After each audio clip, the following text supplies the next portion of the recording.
Hi everyone.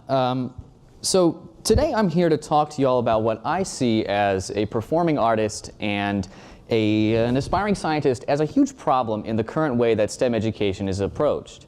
And specifically, I'm going to talk about why I think deliberately incorporating the arts into that movement will better resolve these problems. So to set the stage, we need to first understand the shortcomings that are currently facing the STEM education movement. Currently, the U.S. is failing its STEM students. 3 out of every 4 high school graduates do not meet benchmark readiness requirements for at least one or more college-level math or sciences courses. And this troubling statistic is mirrored by the United States' recent decline in math and science education rankings among industrialized nations, falling in math from 28th in 2012 down to 35th in 2015 when these statistics were most recently collected.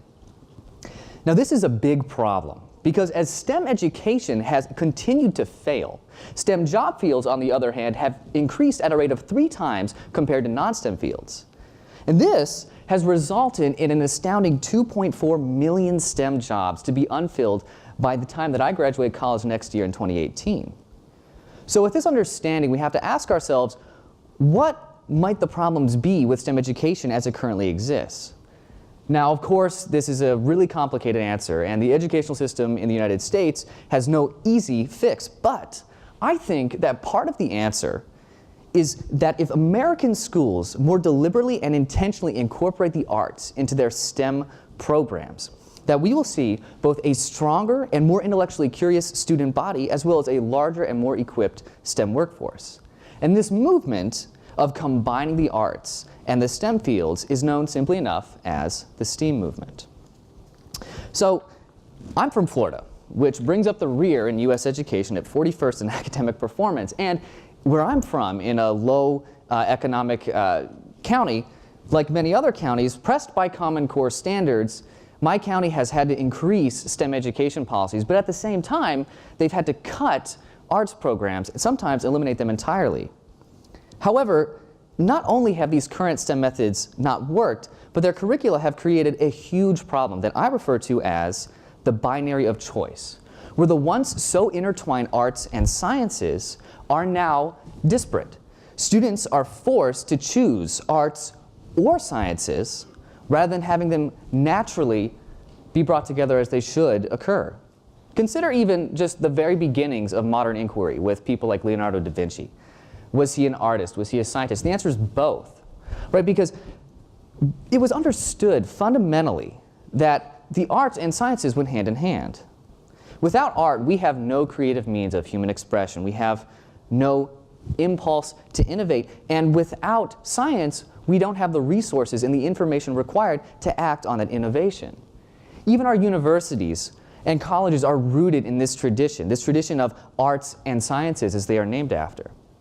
And so my point is that the arts and sciences need to be understood in conjunction with one another. They're inherently intertwined, as art is what encourages our creativity to innovate, while science is simply what gives us the logical information to achieve that innovation. But when we force students to take only information-focused STEM courses, and we leave innovation at the door, what we're in essence doing is asking students to set aside their curiosity and their innovative tendencies from the information that they're learning. And we're missing the entire point of STEM fields in the first place. I am not from a wealthy family. My dad worked as a Palm Beach Sheriff's Office person down in Florida. My mom was a stay-at-home mom. My public education consisted of no arts programs or exposure to the arts, and there certainly wasn't any money at home in my family of 6 for private education. And so, because there was no orchestra or any access to private instruction in a 50-mile radius from where I am, I and all of my peers virtually that were in my socioeconomic background didn't have access to arts education. So, thankfully, I had a mom who was a very sacrificial person who was able to drive me down south about 2 hours each way to North Miami to get me instruction from a violin instructor that would teach me for a couple Subway sandwiches here and there. And this, which I am so thankful for, enabled me to have access to arts education that all of my other peers didn't have. without that education, I wouldn't be who I am today. I wouldn't be standing before you. I wouldn't be at this university as I'm here on music scholarship. And I'm not proposing, though, that we create a bunch of music majors, but what I am proposing is that we more deliberately incorporate arts and design elements into the STEM curricula. Because STEM with the arts has been proven unequivocally to enhance math achievement, develop critical thinking skills, equip students to be more creative, and to strengthen their problem-solving skills. One excellent example of this being done is at the Boston Arts Academy's STEAM Lab in Massachusetts. Here, these students, which are deliberately incorporating arts into the STEM for a STEAM-focused movement, are using a think box similar to our own, a creative makerspace where they have access to fabrication techniques like things like laser cutters and 3D printers. But the focus for these students is on ultimately utilizing these programs and these opportunities to deliberately design their own products. Engineering students are, for example, expected to draft, model, and 3D print or laser cut their prototypes, while visual arts students use these same tools to create their own technological creations.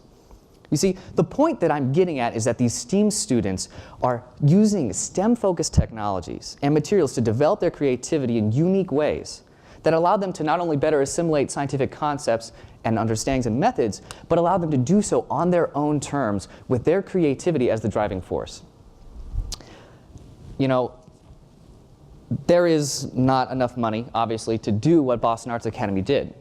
So what I'm asking is us to consider ways that we can remedy this in the meantime. So, for example, we could do simple things such as teach mathematical concepts by instilling in students the relations between division, which rhythm and meter is founded on in music. We could take students to museums that are in geometry classes and teach them how inherently that the perspective that they gain and the perspective relations that they see in art pieces are directly related to what they see in geometry classes.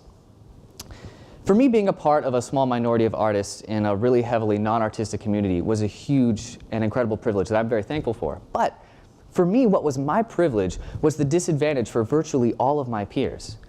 And so that's why I think we need to seriously reevaluate, especially in recent light with the NEA being up for being cut, we need to reevaluate the way that we're approaching arts education in the United States. And I want to leave you with one last thought in the last couple of minutes. And that's that when you go to a culture, when you go to some place, some country, the first thing that they do is they show you what makes them unique. They show you their art. They show you what sets them apart. They show you their architecture. They show you the aspects of their society that are influenced by science and engineering. You see, nobody wants to live in a world without arts and sciences because arts and sciences are the only things that make us truly unique, that last beyond our lifetime. And so by using arts and sciences to come together in the STEAM movement, it's my belief that we will achieve not just a more educated and skillful workforce, but also a more innovative world. Thanks.